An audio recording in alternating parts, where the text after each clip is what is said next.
जितिया व्रत कथा। पौराणिक कथा के अनुसार एक बार एक गरुड़ और एक मादा लोमड़ी नर्मदा नदी के पास एक हिमालय के जंगल में रहते थे। दोनों ने कुछ महिलाओं को पूजा करते और उपवास करते देखा और खुद भी इसे देखने की कामना की। उनके उपवास के दौरान लोमड़ी भूख के कारण बेहोश हो गई और चुपके से भोजन कर लिया। दूसरी ओर चील ने पूरे समर्पण के साथ व्रत का पालन किया और उसे पूरा किया। परिणामस्वरूप लोमड़ी से पैदा हुए सभी बच्चे जन्म के कुछ दिन बाद ही खत्म हो गए और चील की संतान लंबी आयु के लिए धन्य हो गई।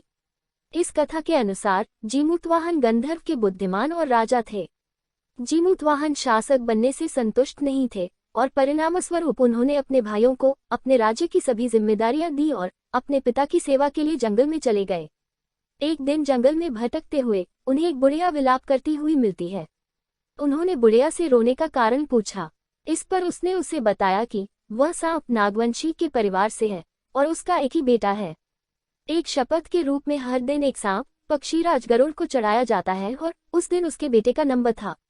उसकी समस्या सुनने के बाद जीमूतवाहन ने उन्हें आश्वासन दिया कि वह उनके बेटे को जीवित वापस लेकर आएंगे। तब वह खुद गरुड़ का चारा बनने का विचार कर चट्टान पर लेट जाते हैं।